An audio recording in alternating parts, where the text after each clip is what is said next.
मुझे लगता है वक्त का जो बिल आया है, ये गेम चेंजर होगा। एक बात आपको याद होगा, आपके ही लास्ट ईयर का जो हमारा जयपुर कॉन्क्लेव हुआ था, महाकुंभ, उसमें आनंद रंगनाथन ने एक बात कही थी, वो अभी मोदी ने मान लिया ऐसा मुझे लगता है।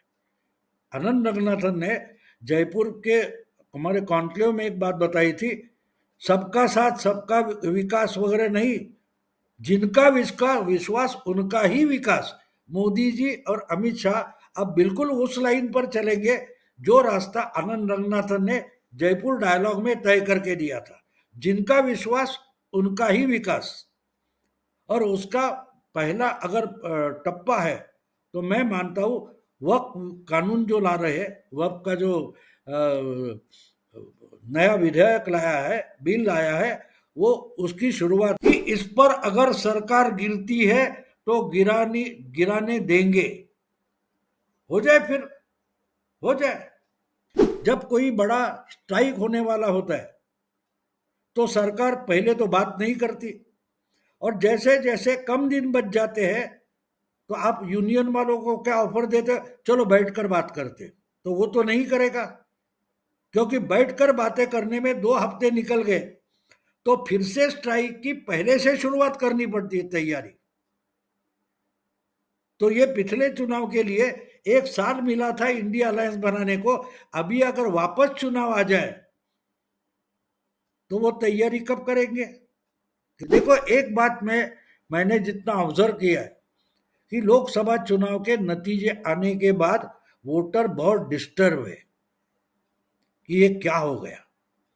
मैं मानता हूं कि 240 हो गए, अच्छा हो गया, कोई बात नहीं, क्योंकि मोदी और एक रिकॉर्ड करके दिखाएंगे कि भाई मेजॉरिटी नहीं थी फिर भी सरकार चला के दिखाई, तो नरसिंह राव से हमारी ताकत ज्यादा है, हमारा रिकॉर्ड अच्छा है, वो दिखा देंगे।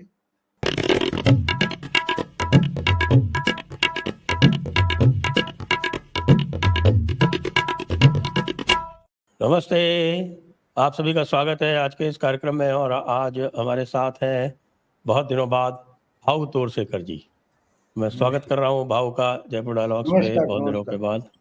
और आपको याद दिला दूं 25, 26, 27 को जो हमारा राष्ट्रवादियों का महाकुंभ होने वाला है, भाऊ भी उसमें रहेंगे, तो आप लोग जल्दी से जल्दी रजिस्ट्रेशन करवा लें।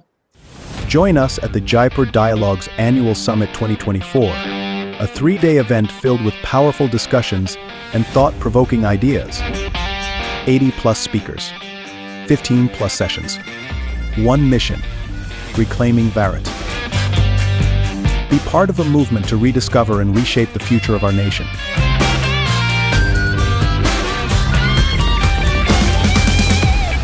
Register now. बाबू, आप एक मोदी जी चुनाव के बाद से लगभग चुप थे और कल अचानक उन्होंने चुप्पी तोड़ी है, तो इतने दिनों तक चुप क्यों थे? नहीं, जिनको जवाब देना है वो सवाल तो पूछे, सवाल तो खड़ा करे। एक बात साफ होती है ना, जिनको जवाब देना है तो उनके लिए उनके जवाब सुनना भी जरूरत है, और सुनना है तो चुप बैठना पड़ता है। यही तो राहुल गांधी की खामी है, वो सुनते ही नहीं और जवाब देना शुरू करते, उनको सवाल की जरूरत ही नहीं होती। तो मोदी जी की बात वैसी नहीं है, मोदी सुनते हैं पहले। और जो हमारे बाला साहब ठाकरे बोलते थे, 100 सोनार की 1 लोहार की, तो 100 सोनार की पूरी भी होने देना चाहिए, फिर एक हथौड़ा मारो तो काम खत्म, तमाम हो जाता है। अभी तो भाई 100 सोनार की तो हमारे राहुल गांधी तो 100 में से 50 तो कराए जाके अमेरिका में। हाँ, वो तो क्या उधर देखो, राहुल गांधी जिनके साथ रहेगा उनके लिए ही प्रॉब्लम बनाएंगे ना। राहुल गांधी की वो, इसलिए तो मुझे राहुल गांधी बहुत पसंद है। अच्छा। हाँ, बिल्कुल पसंद है, क्योंकि मैं मानता हूं कि आइंस्टाइन ने शायद उनको इमेजिन किया होगा कि ये क्या है। तो इन पर ही एक उनका कोट है कि जो अनाड़ी होते हैं वो बहुत कॉन्फिडेंट होते हैं, और बुद्धिजीवी हमेशा कंफ्यूज्ड होते हैं। बिल्कुल। तो राहुल गांधी का कॉन्फिडेंस मुझे बहुत पसंद है। राहुल गांधी आजकल जो है वो कॉन्फिडेंस होने के साथ साथ आक्रामक भी हो गए। हाँ, वो तो है। अभी अभी मैंने कल ही एक वीडियो देखा, तो उसमें कोई बहुत ओल्ड एज जर्नलिस्ट उनको बता रहा है कि जरा अपनी दादी से कुछ सीखो। जब चरण सिंह ने उनको अरेस्ट किया था, उसके कुछ दिनों बाद वो लंदन वगैरह कहीं गई थी, तो किसी ने पूछा कि भारत के जेल का अनुभव कैसा है, तो बोले मैं परकी धरती पर हूं, तो इसमें मैं देश के बारे में कुछ गलत नहीं बोलूंगी। तो उनसे सीखो कुछ, ऐसा उस जर्नलिस्ट ने राहुल गांधी को बताया। ये वीडियो मैंने कल ही देखा है कोई। तो ये बात होती है ना, राहुल गांधी को सीखना नहीं, वो सर्वज्ञानी है, उनको सीखने के लिए कुछ बचा नहीं है, इसलिए वो सिखों की पगड़ी जाकर अमेरिका में उतार देते हैं और कई इंडिया अलायंस का स्पेलिंग समझाने की कोशिश करते हैं। तो ये तो होता रहेगा जब तक वो बोलते थे ना, क्या, जब तक रहेगा समोसे में आलू तब तक रहेगा बिहार में लालू। वैसे जब तक रहेंगे राहुल गांधी वब तक चलते चलेंगे मोदी, ऐसा है। अच्छा। हाँ, लेकिन इस बार तो राहुल गांधी 52 से 99 पे पहुंच गए, डबल हो गए उनकी, तो अभी कॉन्फिडेंस जो है वो बिल्कुल चरम पे है। नहीं, वो तो 99 तक पहुंच गए, लेकिन तीसरी बार 100 भी पार नहीं कर पाए ना।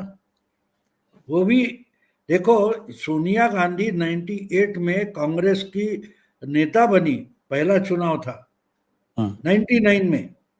98 में वो राजनीति में आ गई, चुनाव चल रहा था तब केसरी अध्यक्ष थे और कांग्रेस के सीटें कुछ 140 थी, और इसलिए केसरी को निकाल कर हकाल कर सोनिया गांधी को लाया गया।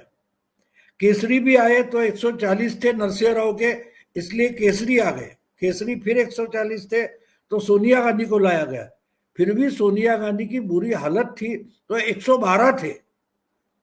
अब तक राहुल गांधी वहां पहुंचे नहीं है और 3 चुनाव हो गए, तो 3 चुनाव के चौथे चुनावों में लेवल करेंगे अपने मामा से, मम्मी से 112 तक पहुंच जाएंगे, फिर केसरी तक पहुंच जाएंगे, फिर नरसिंह तक पहुंच जाएंगे। तो अभी 4 कम से कम चुनाव बचे हैं मेजोरिटी के पास पहुंचने के लिए। हाँ, लेकिन कांग्रेस पार्टी तो ऐसी ही बनी रहेगी ना। कांग्रेस पार्टी में तो कोई किसी तरह का कोई शरण होने की तो कोई संभावना दिख नहीं रही। नहीं, पार्टी बची ही नहीं है ना, वो पार्टी कहाँ है, उसमें ऑर्गेनाइजेशन नहीं है कोई, तो किसी के एक करिश्मा पर चलना जरूरी है। वो देखो हमारे यहाँ मुंबई में ये जो कुछ ढाबे जैसे मुस्लिम बस्ती में ढाबे जैसे होटल होते, उसके बाहर कुछ भिखमंगे बैठे रहते। तो कोई सेठ आएगा, वो 1000-2000 रुपए होटल वाले को देता है, बोलता है इसमें से जितने लोगों को खाना खिला सकते हो खिला लो। तो ऐसे सेठ की प्रतीक्षा करते हुए बाहर बैठते हैं। वो पॉलिटिकल लैंग्वेज में उसको कांग्रेसमैन बोलते कि कोई करिश्मेटिक लीडर आ जाएगा, हमारी नैया पार लगा देगा। तो पार्टी कहाँ बची है? ऐसे सब लाचारों की पार्टी है, अपना अपमान सहन करते करते बैठो, और अगर आपके पास करतूत है तो बाहर निकल जाओ। बहुत सारी पार्टियां पड़ी, क्यों कांग्रेस में बचे हो आप इस ढंग से? तो उसको मैं पार्टी नहीं बोलता, एक जमावड़ा है गरीबों का, भिखमंगों का, तो वो बैठा है। देखो मैं आपको एक याद दिला दूं, 2013 की जुलाई में, शायद जुलाई या अगस्त में होगा, सितंबर होगा शायद 2013, जब मोदी का नाम फिक्स कर दिया बीजेपी ने, तो जयराम रमेश ने टाइम्स ऑफ इंडिया को, आप सर्च मार सकते हो मिलेगा आपको, इंटरव्यू दिया था और कहा था कि मोदी ये कांग्रेस के लिए स्वतंत्रता के बाद का सबसे बड़ा चैलेंज है। और दूसरा इंटरव्यू उन्होंने दिया था एक बार और कहा था कि हम तो 2019 के चुनाव में लगे हैं, 2014 के चुनाव के लिए कांग्रेसमैन काम कर रहे हैं और राहुल गांधी 2019 की तैयारी कर रहे हैं। तो उसको भी अब कितने साल हो गए, अब वही जयराम रमेश अब राहुल गांधी की आरती उतार रहे हैं, तो कांग्रेस मन की क्या कीमत है वो आप समझ लो। अगर जयराम रमेश कैसे बुद्धिमान है, राहुल गांधी बोल रहे हैं, तो आप क्या करोगे। उन्होंने एक बार टाइम्स को इंटरव्यू में बता दिया था 2017-18 में कि सल्तनत तो चली गई, लेकिन ये अभी बादशाह बने बैठे। ये जयराम रमेश ने टाइम्स के इंटरव्यू में कहा था। अगर वो आज राहुल गांधी को सुल्तान मान रहे तो कोई बुरी बात नहीं, नौटंकी में भी कोई भी सुल्तान होता है, वो पहना के खड़ा हो जाता है और बार बार तलवार निकालता नहीं, तलवार पर हाथ रख के ऐसा ऐसा करते रहता है।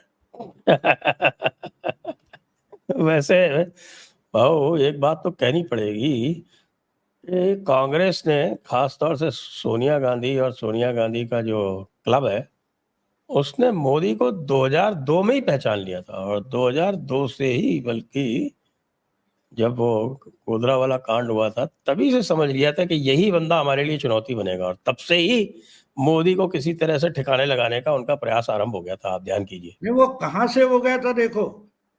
अरे गुजरात जैसे दंगे सैकड़ों में हमारे यहाँ हुए, लेकिन उस एक दंगे के लिए मोदी का पहले से जो वीसा था वो भी कैंसिल करने तक गए थे। अकेली सोनिया गांधी नहीं है, उनका जो इंटरनेशनल क्लब है उन्होंने उसको कॉर्नर करने की कोशिश की, और कितनी 3-3 एसआईटी दूसरे किस पर लगी है मुझे बताइए। आज तक कोई चीफ मिनिस्टर है क्या कि जिसके खिलाफ 3-3 सुप्रीम कोर्ट से एसआईटी लाई गई, कि अमित शाह को 3.5 महीने के लिए अंदर डाल के रखा था, फिर उनको गुजरात से तड़ी पार कर दिया गया था। तो यही तो देखो, सोने को अग्नि परीक्षा करनी पड़ती है, और ये तो सोना है, ये तो सोना है। ये इनको क्या रोकेंगे। आप जितने ढंग से केंद्र की सत्ता हाथ में होते हुए स्टेट लीडर को, स्टेट पार्टी को सता सकते हो, उसकी पराकाष्ठा इन लोगों ने करके दिखाई थी 10 साल में, 2004 से लेकर 2014 तक, और उससे वो निकली है, अग्निदिव्य करके निकले। आप क्या हराओगे उनको, या इनके बस की बात नहीं है। और मैं हमेशा एक बात और बोलता हूं कि हम पुराण या महाभारत वगैरह वगैरह सुनते हैं, समझने की कोशिश नहीं करते। एकलव्य क्या था, उसको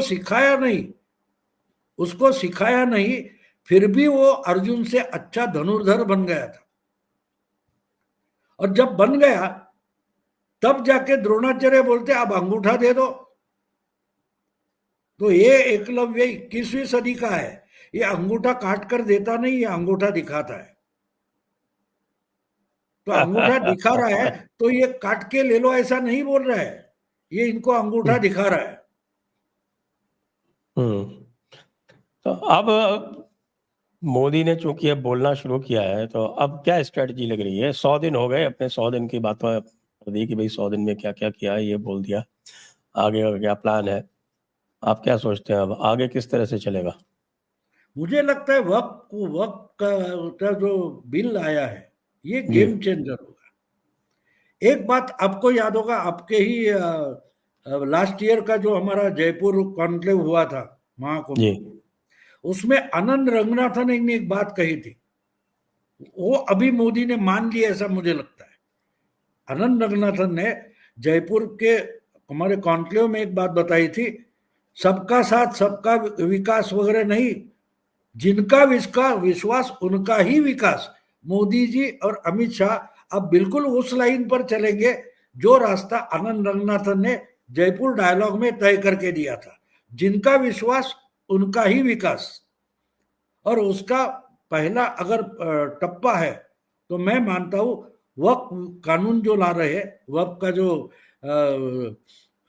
नया विधेयक लाया है, बिल लाया है, वो उसकी शुरुआत है। अगर विश्वास यहां नहीं है तो यहां से विकास की अपेक्षा मत करो। तुमने खिलाफ वोट किया है तो तुमको बचाने वाला कानून है, उसकी धज्जियां उड़ाई जाएगी। तो मैं मानता हूं आनंद रंगनाथन ने 1 साल पहले जो एजेंडा दिया था वो अब एक्सेप्ट हुआ है, उसी लाइन पर चलेंगे। वक्त का मतलब क्या है? जितनी दादागिरी करने के मौके आपको मिले, 10 साल मेजॉरिटी होकर भी ये हटाया नहीं गया था, तो मान लिया था कि आप विश्वास रखेंगे। अब विश्वास नहीं है तो विकास नहीं है। और वैसे तो वक्फ तो पूरी तरह से एक ये समझ लें कि जमीन हड़पने का कार्यक्रम था।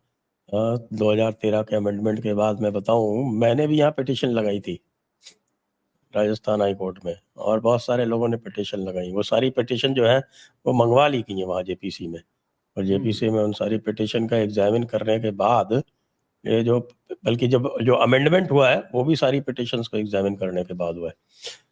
और कल तो अमित शाह ने भी कह दिया, तो इसका मतलब ये है कि जो लोग उम्मीद कर रहे थे कि भाई जनता दल यूनाइटेड उनका मददगार हो जाएगा या टीडीपी उनकी सहायता को आ जाएगा, और कल अमित शाह के अनाउंसमेंट के बाद तो फिर सबकी आशाओं पर तुषारापात हो गया। हाँ बिल्कुल, ख्याली पुलाव बनाना कोई बड़ी बात नहीं होती। उसके लिए किसी शेफ को बुलाने की भी जरूरत नहीं होती, ना चूल्हे की जरूरत होती है, ना हांडी की जरूरत होती है। ख्याली पुलाव है, जो कुछ चूल्हा जलाना है, गैस जलाना है, हांडी, वो सब कल्पना में, ख्यालों में होना चाहिए ना। तो ये तो ख्याली पुलाव बनाते रहेंगे, कोई बात नहीं। लेकिन एक बात साफ है कि इस पर अगर सरकार गिरती है तो गिराने देंगे। हो जाए फिर हो जाए। देखो एक बात मत भूलो, मुझे याद आता है जब 79 में चरण सिंह प्रधानमंत्री बने थे तो इंदिरा गांधी के सपोर्ट से बने थे। मुझे आज भी, उस समय चैनल वगैरह नहीं थे, दूरदर्शन ही था। तो चरण सिंह का जो शपथ विधि था, ओथ टेकिंग सेरेमनी, वो दिखाया गया था, और वो राष्ट्रपति भवन से इंदिरा गांधी निकल कर बाहर आ रही थी, और दूरदर्शन के रिपोर्टर ने उनसे पूछा था ये सरकार कितनी चलेगी। तो इंदिरा जी का जवाब ये था, एक सेंटेंस का जवाब था,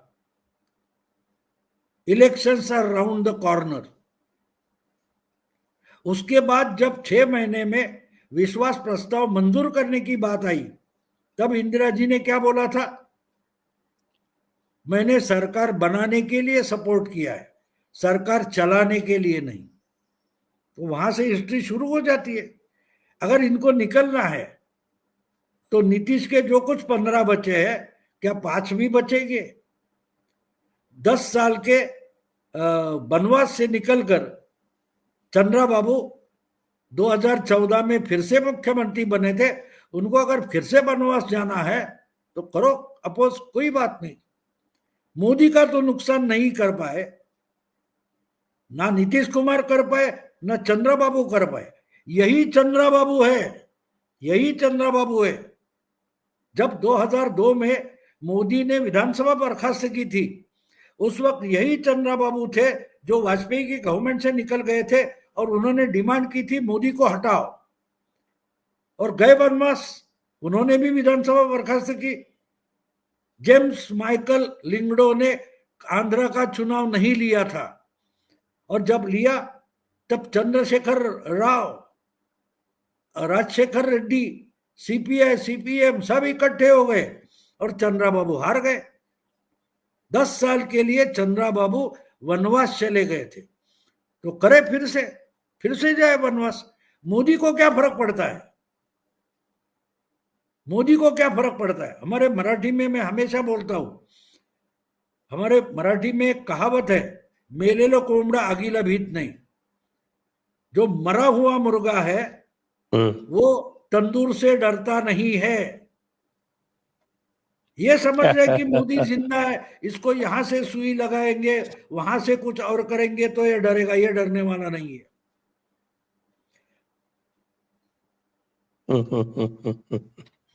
ये तो है, जिसको कहते हैं ना कि मोदी के पास कुछ खोने को नहीं है, आगे पाने को ही है। बहुत सारे लोग तो कह रहे थे कि भाई आप जो है वो अपने जो मेन चीजें हैं, खासतौर से जो कोर वोटर जो चाहता है वो करके और दोबारा चुनाव में चले जाओ। और जिनको पछतावा है 2024 के चुनाव का, वो तो कंसोलिडेट हो जाएंगे। देखो एक बात होती है, जब आप तो एडमिनिस्ट्रेशन में रहे हो, आपको मालूम है, जब कोई बड़ा स्ट्राइक होने वाला होता है तो सरकार पहले तो बात नहीं करती, और जैसे जैसे कम दिन बच जाते हैं तो आप यूनियन वालों को क्या ऑफर देते, चलो बैठकर बात करते, तो वो तो नहीं करेगा, क्योंकि बैठकर बातें करने में 2 हफ्ते निकल गए तो फिर से स्ट्राइक की पहले से शुरुआत करनी पड़ती है तैयारी। तो ये पिछले चुनाव के लिए 1 साल मिला था इंडिया अलायंस बनाने को, अभी अगर वापस चुनाव आ जाए तो वो तैयारी कब करेंगे, क्योंकि 6 महीने तो चुनाव पक्का हो जाएगा अगर सरकार गिरती है तो इतनी आसान बात नहीं होती। देखो, मैं आपके पास बैट है तो सामने वाले के पास भी बॉल होता है, ये मत गलती मत करना, या आपके पास बॉल है तो सामने वाले के पास भी बैट होती है। तो जब आप समालोचन करोगे, ये करोगे, एनालिसिस करोगे, तो दोनों तरफ कुछ ना कुछ है, इसलिए तो आमने सामने खड़े हैं, ये मत भूलो, ये मत भूलो। तो मोदी जी ने सरकार बनाई है तो उसका और एक बात होती है कि वो आज भी मेजॉरिटी सपोर्टेड प्राइम मिनिस्टर है, जी में आए उस दिन वो लोकसभा बर्खास्त कर सकते हैं और चुनाव में जा सकते हैं। तो ये सब मामला जो था 303 से 240 तक, वो तब तक था जब तक मोदी प्राइम मिनिस्टर नहीं बने थे, लेकिन आज फिर से अविश्वास प्रस्ताव नहीं आएगा, मंजूर नहीं होगा, तब तक मोदी मेजॉरिटी के प्राइम मिनिस्टर है और जी में आए उस दिन लोकसभा बर्खास्त कर सकते हैं। ये हर एक को ध्यान में रखना चाहिए कि अगर उद्धव को 9 MP बचाने हैं, चंद्रा बाबू को 16 MP बचाने हैं, नीतीश को उसके 15 MP बचाने हैं, तो लोकसभा बर्खास्त नहीं होनी चाहिए। और बर्खास्त करने का अधिकार एक ही इंसान के सामने है, उसके साथ छेड़खानी नहीं करना। हाँ, लेकिन अब तो राज्यसभा में भी बहुमत हो गया है, तो अब क्या आवश्यकता है? नहीं, राज्यसभा तो की परवाह नहीं है, वो तो राज्यसभा अमित शाह हैंडल करते, जब नहीं था तब 370 ट्रिपल तलाक उन्होंने हैंडल किया है, राज्यसभा की बात ही नहीं है, क्योंकि राज्यसभा की मेजॉरिटी पर गवर्नमेंट गिरती नहीं या बनती नहीं, लोकसभा की मेजॉरिटी का मामला है। और लोकसभा की मेजॉरिटी में अगर इनके पास मेजॉरिटी भी नहीं है, फिर भी 240 तो है, और बाकी लोगों के जो कुछ है 99 हो गए, 16 हो गए, 37 हो गए, यूपी में फिर से 37 सीटें अखिलेश नहीं ला सकता, क्योंकि अगला चुनाव होगा तब राहुल गांधी बोलेगा अब 16 पर नहीं चलेगा भैया, 32 तो देना पड़ेगा। क्या अखिलेश 32 सीटें देगा?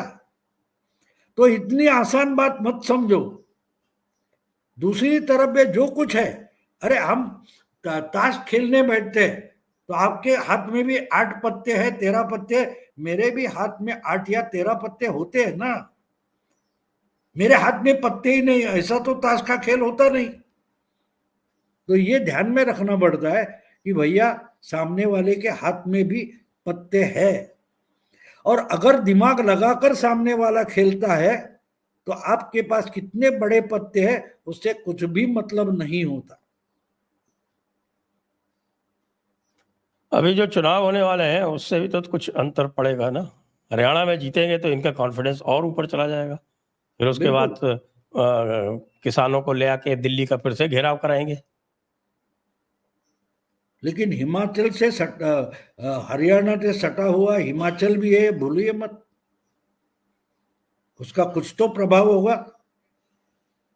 सटे हुए राज्य जो होते हैं वो एक दूसरे के लिए, लोग लॉकडाउन के समय एक दूसरे के पास आने जाने नहीं देते थे। मुंबई से या कहीं से निकली हुई ट्रेन ममता दीदी ने 2-2 दिन बंगाल में एंटर करने नहीं दी थी। तो हिमाचल तो सटा हुआ है, और आज कोई भी यहां से वहां, वहां से यहां आ जा सकता है। तो हरियाणा का चुनाव इतना आसान नहीं बचा है हिमाचल के बाद।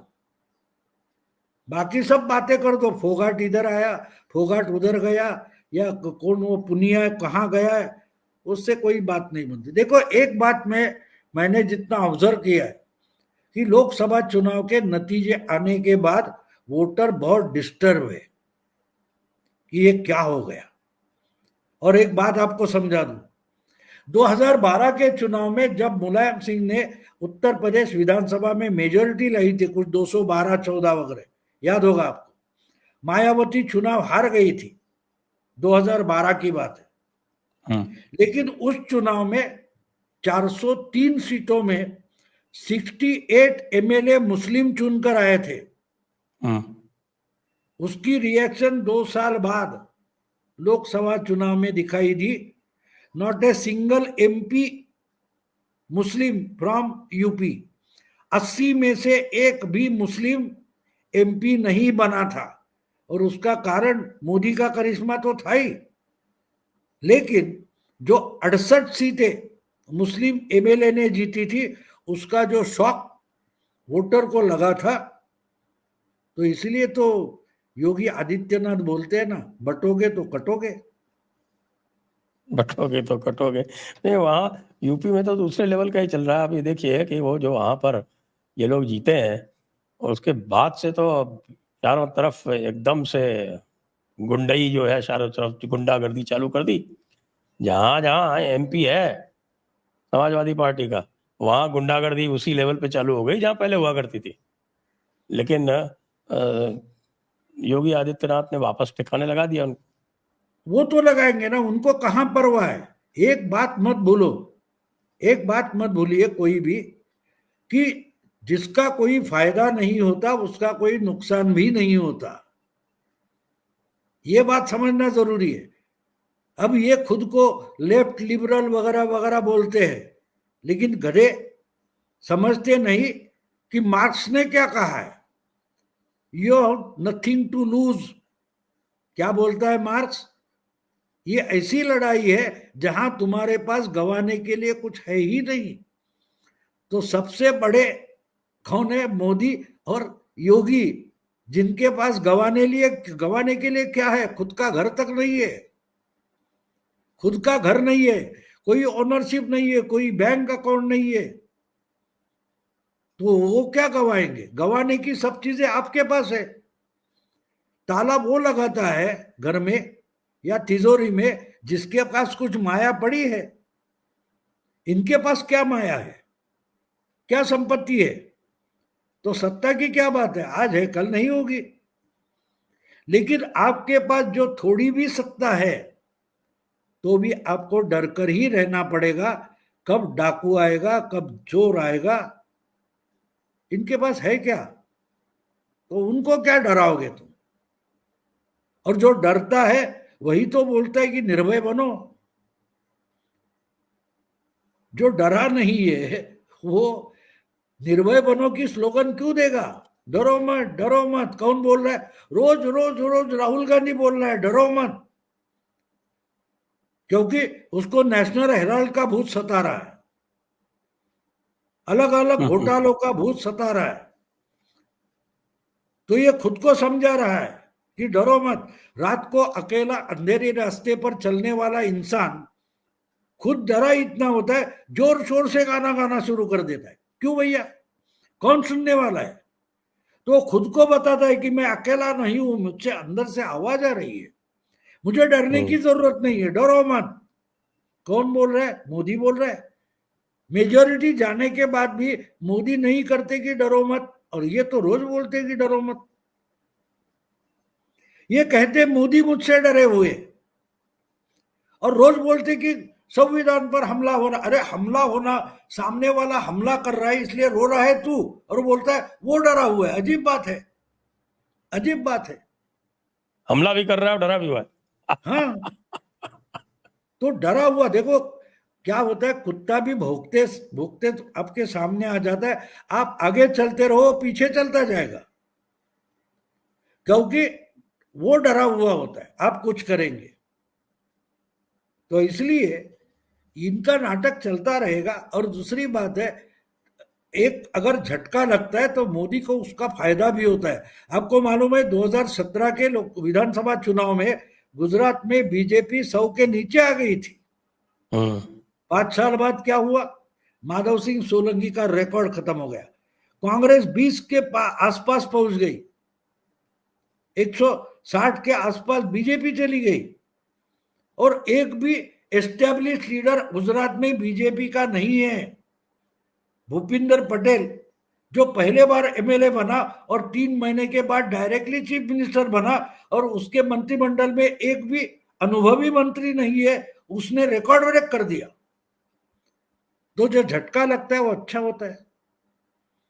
मैं मानता हूं कि 240 हो गए, अच्छा हो गया, कोई बात नहीं, क्योंकि मोदी और एक रिकॉर्ड करके दिखाएंगे कि भाई मेजॉरिटी नहीं थी फिर भी सरकार चला के दिखाई। तो नरसिंह राव से हमारी ताकत ज्यादा है, हमारा रिकॉर्ड अच्छा है, वो दिखा देंगे। आपको क्या लगता है ये वक्फ बिल पास होने के बाद में कि हिंदुत्व का और ज्वार आने वाला है? हाँ, आएगा, क्योंकि देखो वक्फ बिल पास होगा तो ये पराजय इंडिया अलायंस की होगी ना। वो मुस्लिम जो नेता है वो मानेंगे कि इनके साथ रहने से क्या फायदा है, इनके साथ रहने से क्या फायदा है, दंगे भी करेंगे, हमको वक्त सुरक्षित नहीं कर पाए, तो उसका परिणाम तो इंडिया अलायंस को भुगतना पड़ेगा। और जो उनमें से जो एक्स्ट्रा एग्रेसिव है वो तो रास्ते पर उतर आएंगे। वरना गुजरात में गणपति पंडाल पर पत्थर फेंके जाते हैं, हिमाचल में लोग रास्ते पर क्यों उतरे हैं? क्योंकि उनको लगता है कल आके हिमालय भी वक्फ बोर्ड की मालमत्ता मानी जाएगी। तो लोग आहिस्ते आहिस्ते, देखो आपको कितना घेराव हुआ है ये दिखाने के लिए वक्फ का सुधारणा बिल जो लाया है, उसका कारण ये लोगों को मोदी और शाह बता रहे हैं, देखो तुम्हारा घर भी वक्फ में चला जा सकता है, तो बचाने के लिए तुमको उतरना पड़ेगा। मोदी और अमित शाह क्या करेंगे? घर तुम्हारा है, वोट तुम्हारा है, बचा लो अपना घर। घर बचाने का मामला है तो वोट बचाना पड़ेगा, नहीं तो आज वक्फ की प्रॉपर्टी बन जाएगी, आपकी जमीन आपका घर, कल तो आपका वोट भी आपका नहीं रहेगा। ये सिग्नल दिया जाता है और लोगों तक ये बिल्कुल पहुंचता है। मैं परसों सोलापुर में मेरा प्रोग्राम था, लेक्चर था, मैं गया था, वहां के लोग पूछ रहे थे क्या हमारी खेती, हमारा घर हमारा है भी या नहीं, ये क्या चल रहा है? तो ये देखो डर पैदा होता है। आपको कोरोना हो जाएगा तो मुंह पर मास्क लगाओ, पूरा हर कोई मुंह पे मास्क लगा के घूम रहा था ना, तो आपका घर भी निगला जाएगा, तो डर के मारे मास्क तो लगाना पड़ेगा। अब वो मास्क हिंदुत्व का है कि नहीं वो आप तय करो, मास्क तो लगाना पड़ेगा। तो वह इसीलिए लाया है, अगर पास हो या फेल हो उससे कोई मतलब नहीं, लोगों को ये मैसेज भेजना था कि देखो जो खुद को सेक्युलर मानते उन्होंने तुमको आज भी गुलाम बनाए रखा है, भले उनका सुल्तान ना हो, दिल्ली की सल्तनत ना हो, फिर भी आप आज भी गुलाम हो, क्योंकि जो सेक्युलर है उन्होंने कानून ऐसे बना के रखे कि आप सुल्तानों के गुलाम ही रहोगे।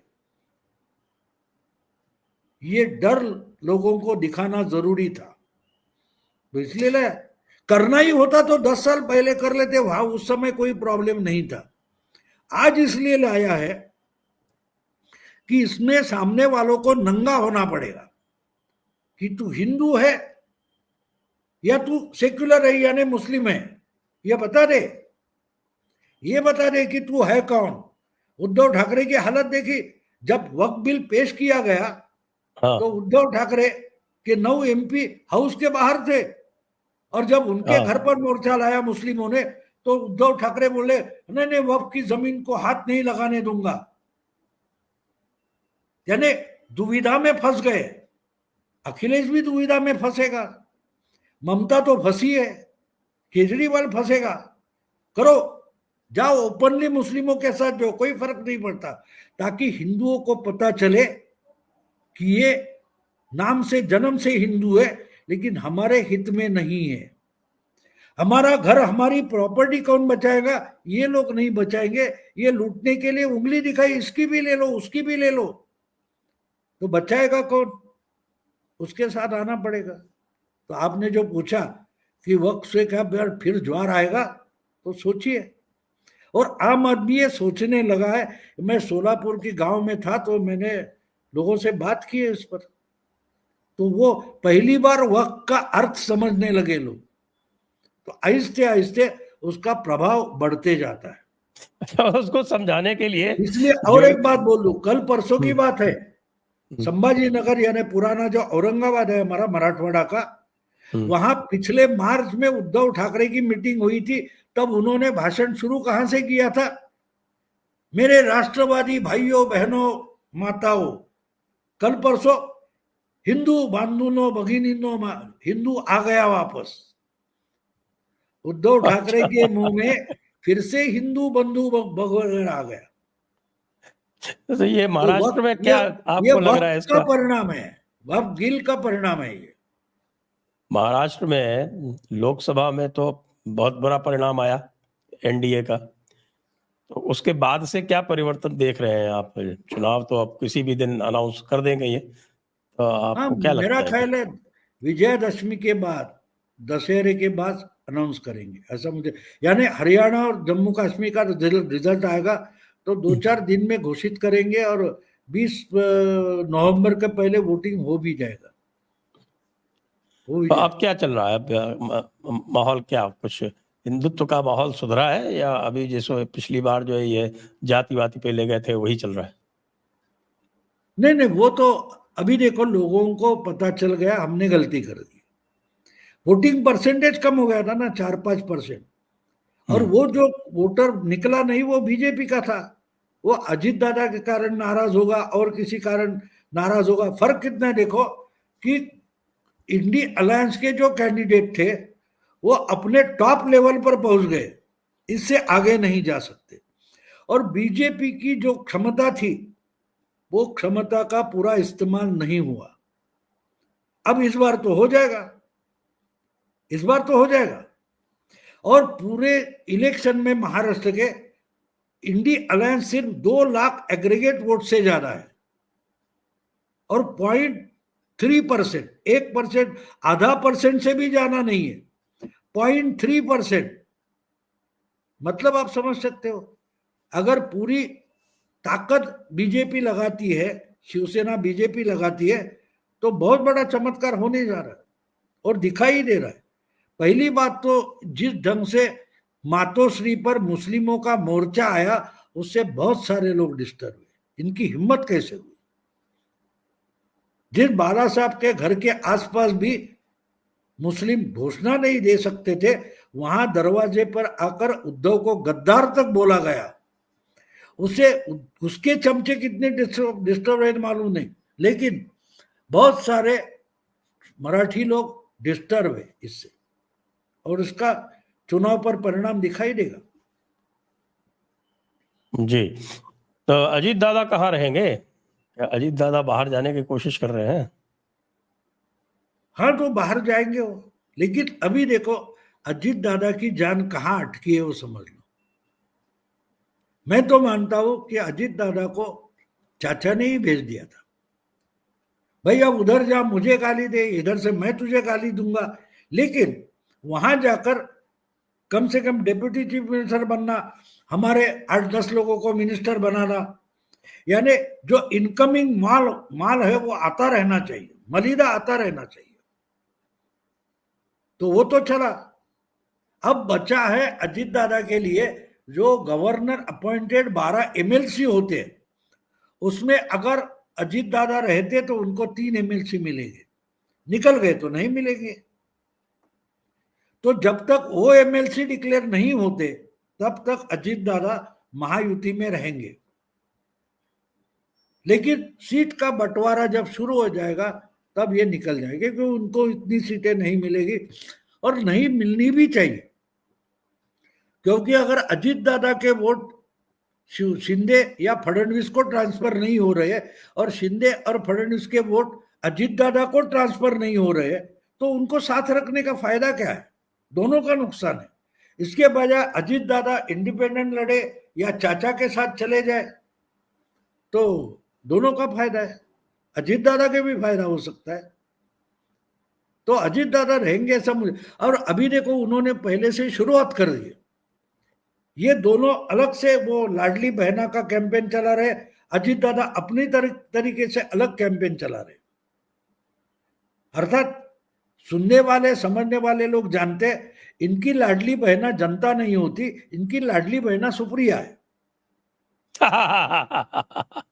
तो लाडली बहना अजित दादा की जो योजना है वो कॉमन घर के लड़की के लिए नहीं है, वो सुप्रिया के लिए, चचेरी बहन के लिए।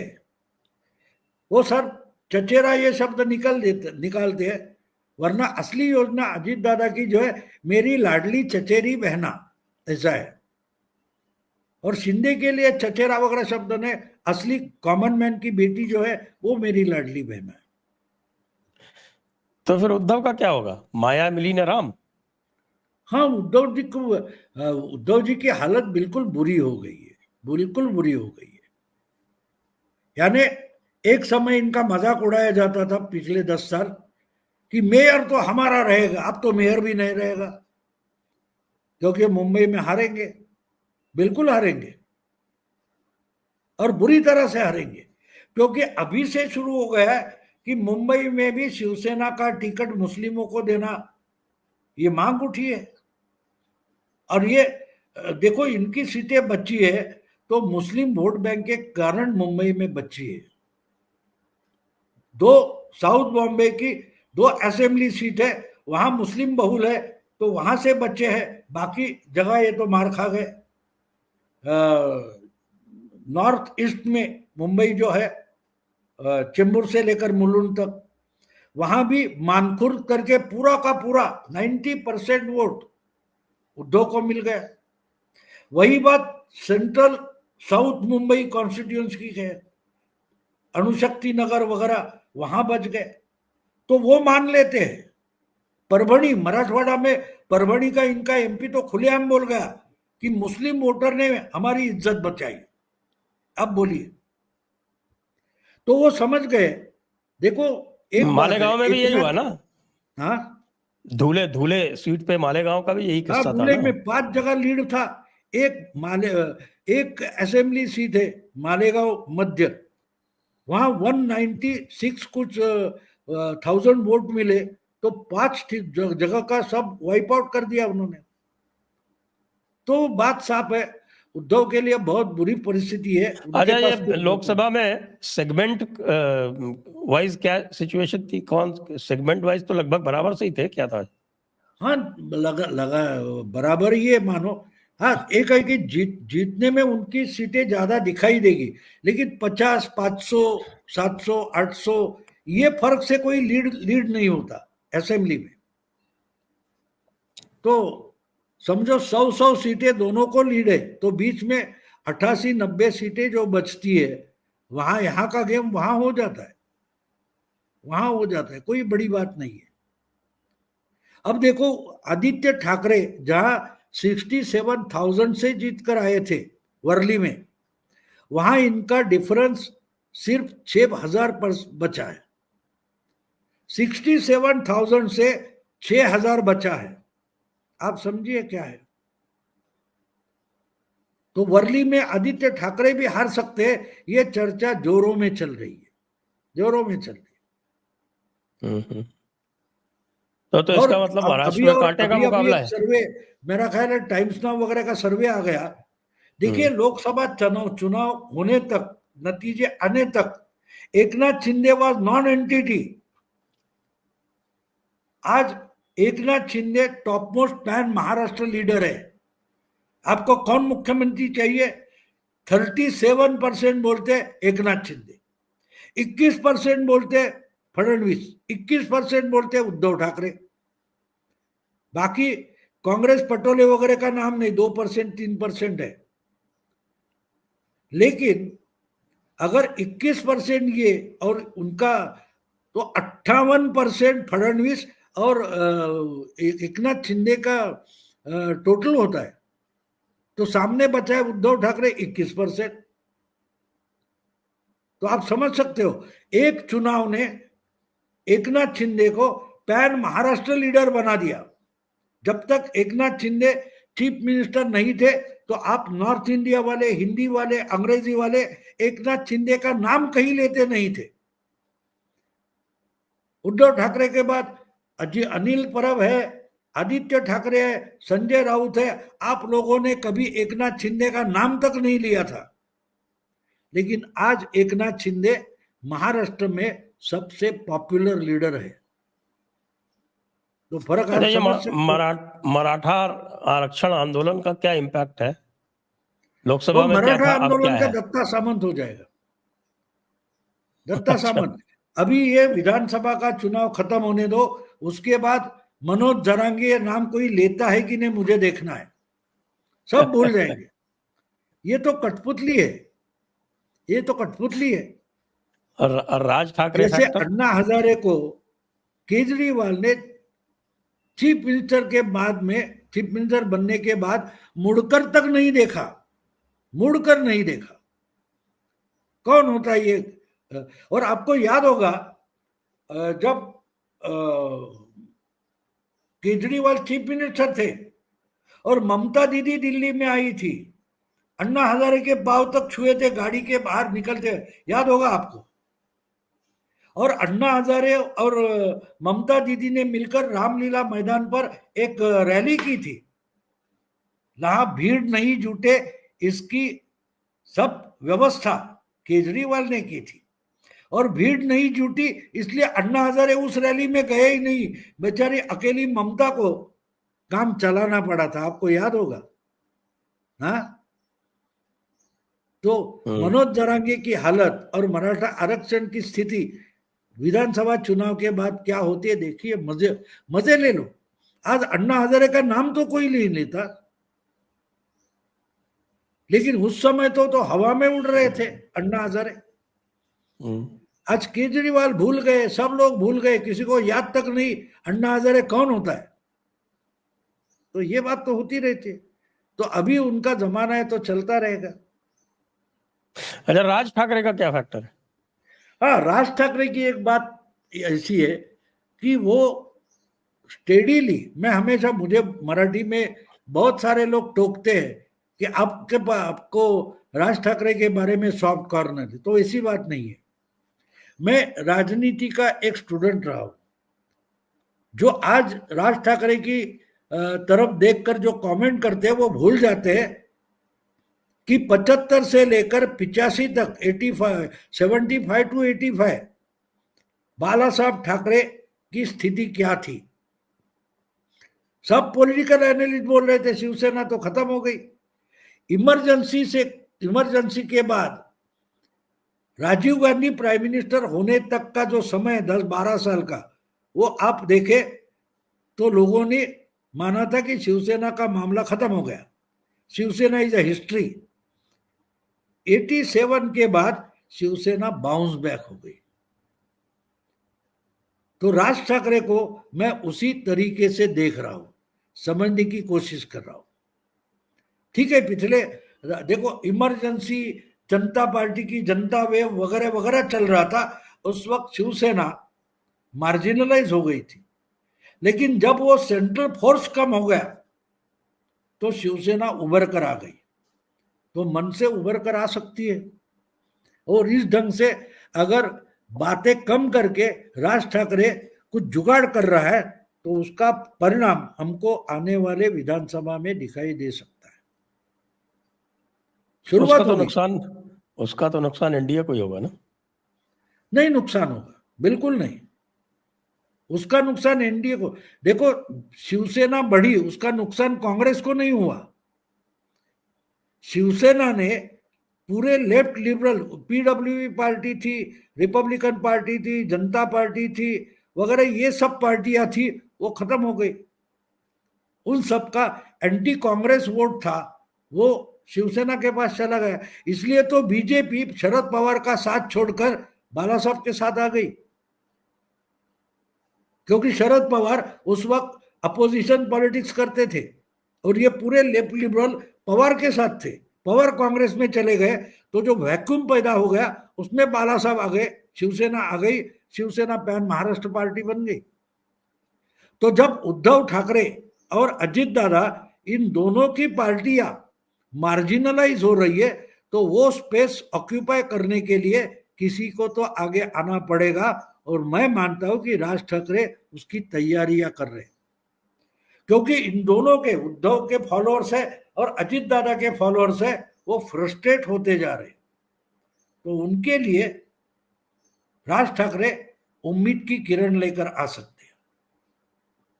जी, तो आपका बहुत बहुत धन्यवाद भाऊ, दर्शकों को भी बहुत बहुत धन्यवाद आज की चर्चा के लिए। बहुत बहुत धन्यवाद। जय हिंद, जय भारत, वंदे मातरम।